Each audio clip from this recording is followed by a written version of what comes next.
Hello and welcome to our Consumer Guide for Normal People, hosted by One Roof Financial. My name is Lucy Moore and I'm a Mortgage and Protection Advisor. Hello everyone. Today on the podcast we are going to be discussing home insurance, otherwise known as buildings and contents cover. And I've got Caroline and Simon with me, partners of One Roof Financial. And we're going to kick things off today with a quiz. So they don't know what I've got written down here. And the game basically is I'm going to read out some things that are covered on either buildings and contents, and they've got to say which is which. So these are some of the misconceptions about buildings and contents cover. And if you ever need to claim on these, then you will know which side of it falls. Yeah. So is this something where when someone is online and they're looking for house insurance and they say, how much buildings cover do you need and how much contents cover do you need? It makes the brain focus on, actually, how much do I need in each area? Because sometimes they might think, this is covered under contents when actually it's buildings. So I suppose that's really good for people to know when they're looking at valuing their belongings. Yeah, exactly. Yeah. So there's some things in here that may surprise you, and it's something to take into account when working out how much contents cover you actually need. Let's kick things off with the first one. So, do you think wood/laminate flooring will be under buildings or contents? Simon, you go. I'm going to go, as it's non-structural, I'm going to go contents. Okay, we've got one contents. How about you, Caroline? I go on the basis that if you don't take it with you when you move house, that it's buildings. So I'm going to go buildings. It is actually buildings. Yes! Oh, get out of it. And next we've got fitted carpets. Do we think buildings or contents it would come under? I'm going to stick with my thought process that you do not lift a carpet when you move house. So I'm going to go buildings again for carpets. Okay. Well, yeah. I really want to agree with Caroline, but as we're married, I don't think I should.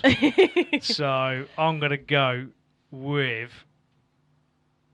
contents. Okay. I didn't think it was going to be this hard. And fitted carpets is actually under contents. You are kidding! No. Why is it fitted? What is it, a giant rug? Exactly. What about the gripper rods? Are you just going to leave them there? Now, what about underlay? Oh. Do people honestly take carpets with them when they move? Not necessarily, but I guess in the deeds, when you do move house, they often sort of say, carpets and curtains are included, for example, because it's... So laminate is buildings, Yep. but carpet is contents. Yeah, exactly. And that's something just to take into account when you're formulating how much your contents are worth for the purposes of this. So, if you've got 12 grand worth of carpets in your home, then you need to increase your contents cover by 12 grand. I think there's going to be a lot of people listening to this who are immediately going to be revaluing their content. Exactly. Exactly. And I just want to put a quick disclaimer that all of the information that I've got today is from two separate insurers, and they both gave me the exact same answers, but it may differ for your provider. So if you're unsure, then definitely do contact your provider to clarify. Because obviously I can't promise that, this is the same for every single one. Yeah. Okay, Fabulous. next one. Integrated kitchen appliances. So actually, within the kitchen.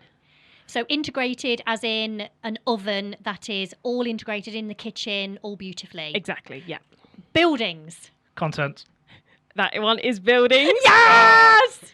And how about standalone kitchen appliances? So, for example, a fridge that is not connected to the kitchen. Contents.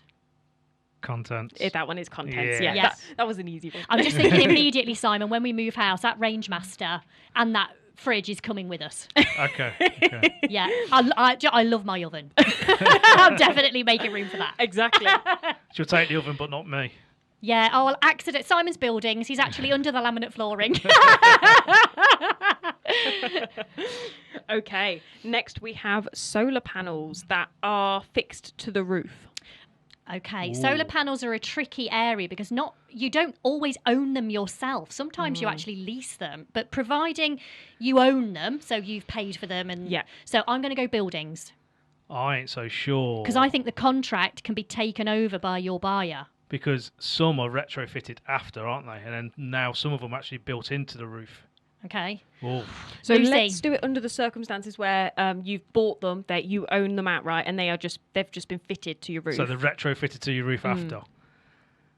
I'll let you go first, Caroline. Go on. They can't be contents, surely.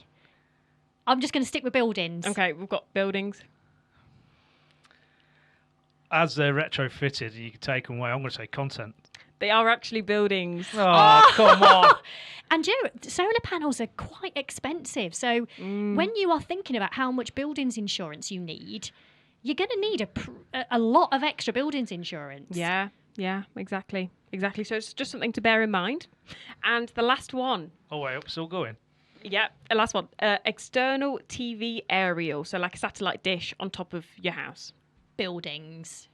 Buildings. You'd never take a satellite dish with you. To get on the scoreboard, I'm actually going to agree with Caroline because I don't feel I've got one right yet. I know, I think you did. Did you I? got carpets right. Oh, Yeah, I you did. did. Didn't I? Yeah. That one is actually contents. Really? Yeah. I rang 2 different insurance providers and they said that a TV aerial would be counted as contents under their policy. But of course, make sure with your own provider if you need to make a claim or if that's something that you want, to specifically know about. But I was really surprised about that one. That has surprised me, and I've been advising on house insurance for quite some time, so that's a real lesson learned for me. Yeah. So thanks, Lucy. It's a good job you're our house insurance expert. Exactly. Thank you. So, and speaking of home insurance, of course, the most likely claim for buildings insurance is actually storm damage. So a lot of people sort of think, oh, nothing will happen to my home, but storm damage is the most common claim for buildings. And for contents is actually accidental damage. So, and it's often mishaps with laptops, mobile phones, that sort of thing. We're all very clumsy, aren't we? We are. As a race, we are very clumsy. And what percentage of people do you think don't have accidental damage on their home insurance? Personally, I have found an awful lot of customers who have provided me with their schedule of insurance and it has not been included. Yeah. So I think it's probably huge. And I think as well, when you're looking for house insurance quotes, you're constantly thinking about price and you're like, let's get it cheaper. So a lot of people remove the accidental damage because it reduces the price. And because accidental damage is the biggest claim area, that is what you're more likely to claim on. So stripping that off and you're going to lose that ability to claim. Exactly. So I'm going to go with 50%. Okay. How about you, Simon? I'm going higher. I wanted to go higher. I want to go higher for the reasons what you just said, Caroline. Because it's cheaper, people don't know what they got. They don't. I'm going to go 85%.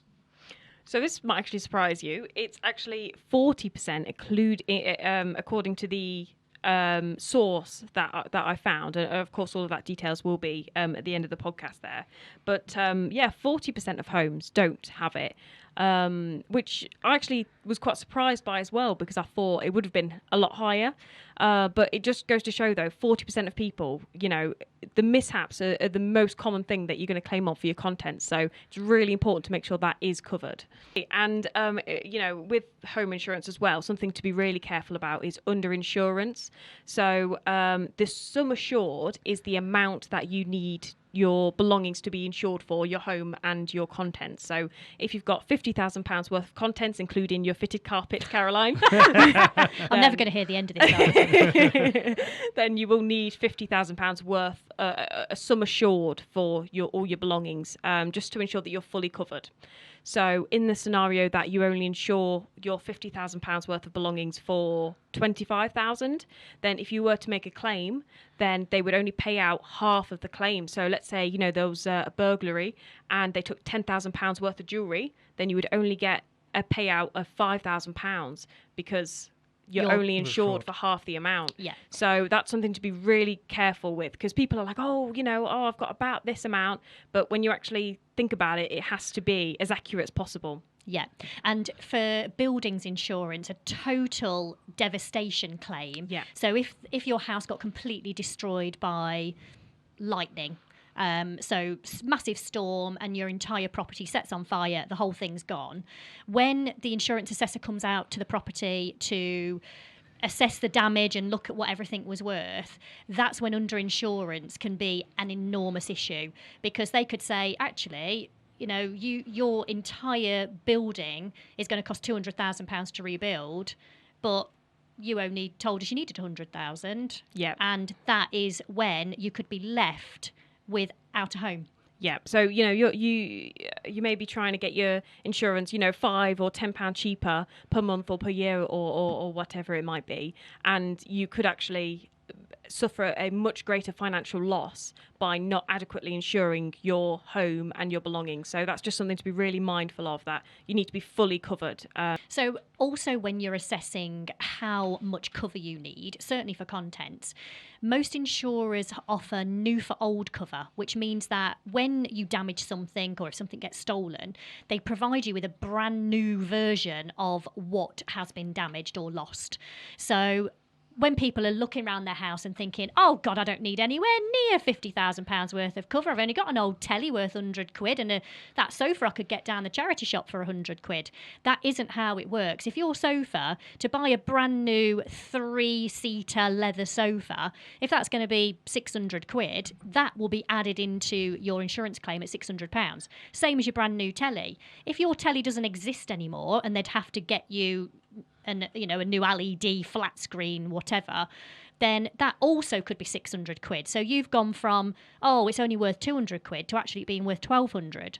So again, with new for old, and not all companies, the majority do it, but not all of them do new for old. But again, you need to make sure if your insurance company has new for old cover, then again, you need to make sure you're using the new price to buy one brand new. Yeah, that's a really, really good point. And often with new for old, that comes on the better quality products.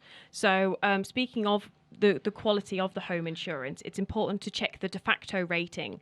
So every policy is de facto rated, and it basically means that de facto is an independent service that compares financial products. So it's also, car insurance, for example, as well as home insurance and travel insurance, that sort of thing. They study the financial market and compare the features and the benefits of the policies and give it a star-based rating. And obviously, 5 stars the best, 1 star's the worst. And we've found that on comparison sites, the star rating is maybe 2 or 3 star, whereas a 5-star rated policy is much better quality and you're much more likely to have a successful claim. So that's just something to be very wary of, because if you're going to get a cheap policy, then you just need to be aware of what's not covered and the risks of it as well. That's brilliant, Lucy. Thank you. So what top tips would you give to our listeners? So top tips when they're shopping around for house insurance, what should people be looking out for? Yeah, the top tips that I would have is check the quality of the cover. 5-star de facto rate is what we recommend. Check the price as well. You don't want to be paying far too much for the cover. You can get reasonable cover that's also high quality. Something to watch out for as well is just that if you've got personal possessions over a certain amount, or if you want them covered outside of the home, that this needs to be specifically added onto your policy. So, what are personal possessions, Lucy? So just to explain that for our listeners. So yes, yep. So personal possession is anything that you would take away from the home. So this can be your mobile phone, it can be rings, can be jewelry, anything that's of a value that you would want to be insured as you're taking it away from the home. So just to clarify, if someone has those items and they do not have personal possessions added to their policy, those items aren't going to be insured the moment they leave their property. Exactly. So that's a really big top tip, guys. Make sure that if you have items of value that you take out and about, if you've got 3 kids and all 3 of them have got iPads, we need to make sure those personal possessions are added on. Otherwise, if they get lost, broken, stolen, they're not covered. Would that also cover sporting equipment, bikes, Absolutely. golf clubs? Because they're all expense. Some policies... some policies for bicycles, particularly those who are really into cycling, they can have really expensive bikes. Yeah. So some policies you have to add the bike insurance separately. So they'll say, right, what's the frame number? What's the full description? And then that will be covered on its own special part of the policy. Not all companies do it that way, but that's how our insurers look after bicycles. Yeah, it is. Yeah, exactly. So like Caroline said, they're specifically added onto the policy just to make sure you're covered. So basically, home insurance, it's one of them things where you've got to be really vigilant and make sure that everything that you want to be covered away from the home, or if it's of a certain value inside the home as well, then we need to disclaim it separately on the policy to make sure you're covered. Exactly. And you get what you pay for, Exactly. as with everything in life. So if you want to have the cover there to claim on when you need it, you need to make sure that you are honest about everything you've got, honest about what the value of your items is. I mean, some people have massive collections of trainers, massive collections of Lego. Pokemon cards. Pokemon cards. And these are all collections. And it will ask you when you are filling in one of these forms online and it says, tell us about any collections you have. Most people think, stamps, works of art. But what they really mean is masses of individual items that create a collection that could be worth quite a lot of value. So again, it's making sure that you are honest about what you've got, and because the insurance company don't know you, when you are filling in your quote form online, they don't know you, they can't see inside your house. So unless you tell the insurer, they are not going to know what you need and what you don't need. Yeah. Whereas if you do come to a brokerage like ourselves, we give advice. So we help you thought provoke and think about what you've got and try and raise those alarm bells. So there is definitely value in getting advice for home insurance. And Lucy is our in-house expert. If you do need any assistance with any house insurance, then you can drop Lucy a line. Yeah, just a note for the listeners that if you're sort of listening to this thinking, oh my gosh, I don't have anything covered that I thought I did, then please, do feel free to get in touch and we'd be happy to help. I mean, it makes me laugh because, everybody has to have car insurance. If you drive a car on the road, you absolutely must be insured. And everybody, their car is the least value of their entire life. So if you're a homeowner, people put so much money into their car insurance because, my car, my pride and joy. Your home should be your pride and joy. Your contents are your pride and joy.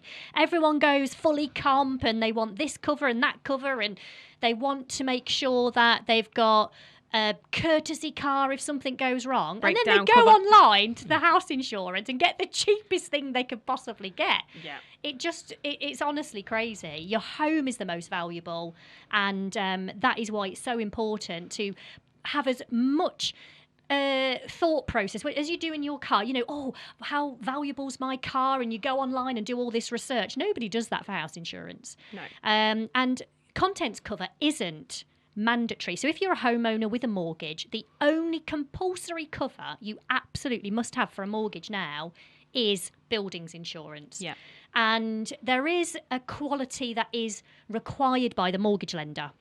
So they will set out that your cover must have this and that, and the excess for subsidence can't be any more than £1,000 and all of this. So, but they don't say, we recommend you have a 5-star de facto rated product. No. And we don't recommend you cover your contents, which is, again, quite a likely claim. So I think definitely in the UK, we do need to make sure that we are having the same level of thought in our house insurance as we do when we're reviewing our car insurance. Yeah, that's a great point because, like you say, and people think it will never happen. I'm never going to need to claim. I'm never going to, lose my valuables, or we're not going to ever get burgled. But it could happen, and you need to be prepared for if it does happen. Absolutely, and I am sure everybody that pays for house insurance, the key thing is that when they need it, so when they're ringing their insurance company because they've got a broken window and their house has been broken into, they want to make sure that insurance company are straight in. They're like the fourth emergency services. Sorry, AA, but they're the ones who swoop in and help somebody. And I think that's why it's such an important subject. So thanks, Lucy. It's been really insightful, and I've learnt a lot. Brilliant. Yes. Thank you very much. I'm glad I could, provide some highlighted bits of information as well. That's brilliant, Lucy. Thank you so much. Yes, thanks everyone. Thank you. One Roof Financial LLP is an appointed representative of Primis Mortgage Network, a trading name of First Complete Limited, which is authorised and regulated by the Financial Conduct Authority. Your home may be repossessed if you do not keep up repayments on your mortgage. We usually charge a fee for mortgage advice. The amount of the fee will depend upon your circumstances and will be discussed and agreed with you at the earliest opportunity.